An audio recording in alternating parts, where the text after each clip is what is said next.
Good morning, everybody, and welcome to the 180 post Darkmoor solo ice build guide.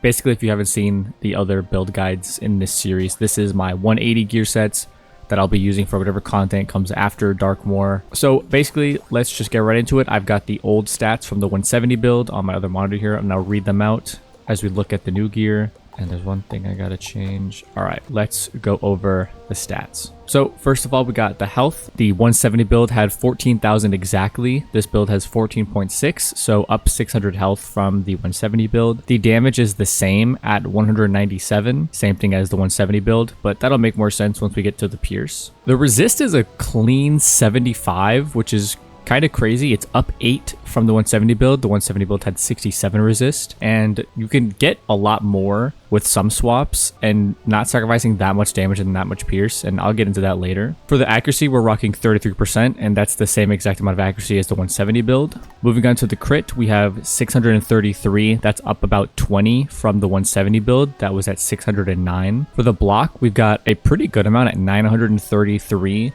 That's up about 100 from the 170 build that had 832. For the pierce, we have 51%. That's up 8% from the 170 build that was at 43. For the conserve, we have 630, which is down 200 from the 170 build, and that's just because of the wand I'm using. If you use the A-bomb wand, then you'll still have like 800 something conserve, and then 100% power pip chance. So the main things that get upgraded here are the resist and the pierce. I have 8 more resist and 8 more pierce while having the same amount of damage. So there are upgrades, but not directly to damage. You could sacrifice some pierce for more damage because I have 4 of the pierce jewels and 1 damage jewel. So you could swap 1 pierce for 1 damage, and you could have over 200 damage and have 45 pierce, which I think is a pretty good amount. But let's get into the gear, where you can get it, what alternatives there are, and let's go. Starting off with the hat, I am running the new Chilling A-Bomb hat. This drops from Balar, the final dungeon in Darkmoor, and the Skullomance. Compared to the Avatar hat, it's more health, same pip, more block, same accuracy, same pierce, more crit, more damage, same resist. So it's just a little bit of a boost, and it gives you that 45% item card Ice Blade. Now here's where I actually have an alternative, and that's the Monster Hide hat. I was lucky enough to get 2 A-bomb hats during my farming, so I made one of them an A-bomb hat, and it gives me a lot more resist while sacrificing some damage. But I mean, like 190 damage with 80 resist and still having 50% pierce and 100% pip chance is actually pretty insane. So there is that. I am working on another like full resist build that will hopefully be done next time free membership comes around, because as you can see, I do not have membership right now, but I'm just missing a couple pieces from it, so hopefully that can happen. Moving on to the robe, this is where you kind of have a lot of options. I switched to the chilling plot armor. I was able to craft this a couple nights ago. Before, I was using the Nightmare robe, which has pretty similar stats. The chilling plot armor just has 1 more resist, a little bit more block, more health, and 1 more pierce and a little bit more crit.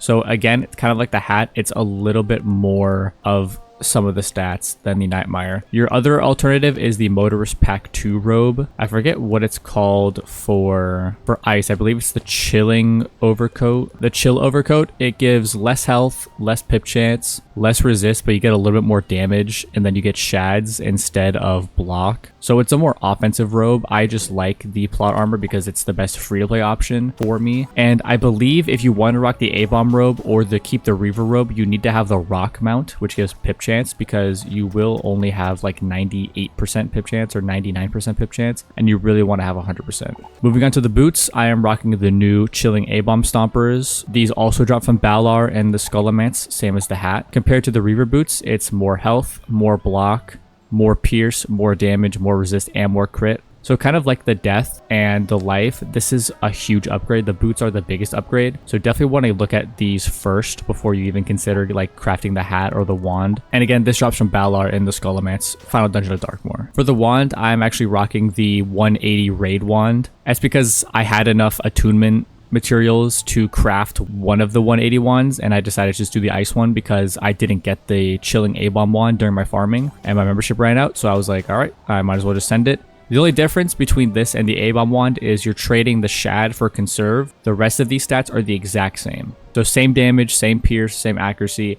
You just trade shad for conserve, and then there's different spell cards. Compared to the 170 gear though, it's a little bit more damage and a little bit more pierce.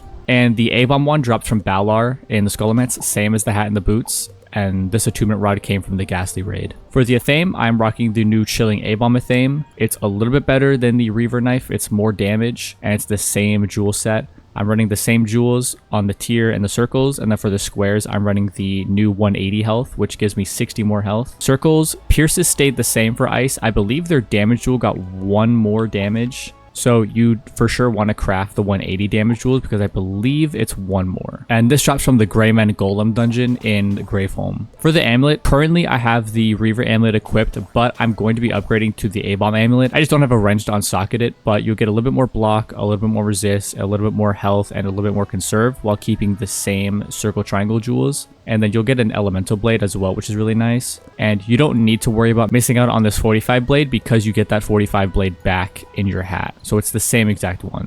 And this amulet drops from the Hierophant fight in the Black Lagoon. You also can get the Monster Hide one if you want to sacrifice some pierce or some damage for more health, and you'll get a little bit more resist and a little bit more health. For the ring, I am rocking the new Chilling A-bomb ring. Compared to the Reaver ring, it's, a little bit more damage, more crit, and a little bit more health. Same jewels.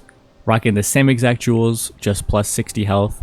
And this drops from the Sister Sanderson side quest fight, which is also in Graveholm. It's like you go up the stairs, to the right you go down, and she should be right there next to a sigil. It's a pretty easy 2 or 3 rounder and team up if everyone knows what they're doing, so it shouldn't be too hard to get these A-bomb rings. So that's the rings. Moving on to the pet, I am running my double breaker pet.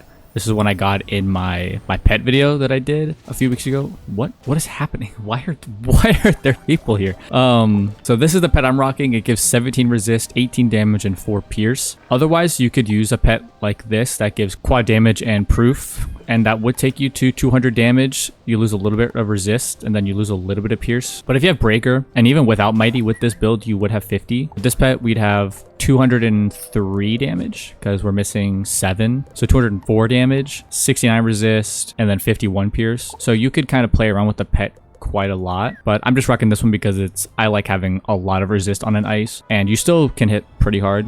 So it works out. For the mount, if you have a stat mount, that's cool. I don't, so I just run a pogo stick that I crafted. I think it looks sweet. So if you have a stat mount, just, rock it. Get extra pierce, extra damage, more pip chance, so you could rock a different robe, that kind of thing. For the deck, I'm still rocking the Reaver and Avatar deck, and that's just because I don't think the stat increases are enough to unsocket a whole different deck. You get a little bit more health, a little bit more block, that kind of thing.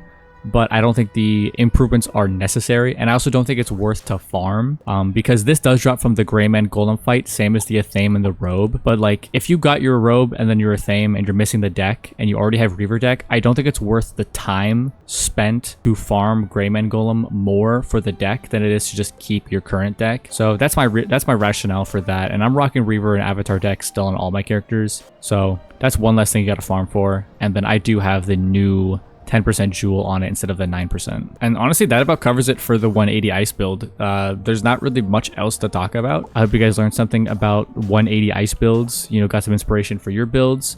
Maybe you want more resist and less damage and, keeping your same pierce. But yeah, that'll about do it for me. I will see you guys in the next one.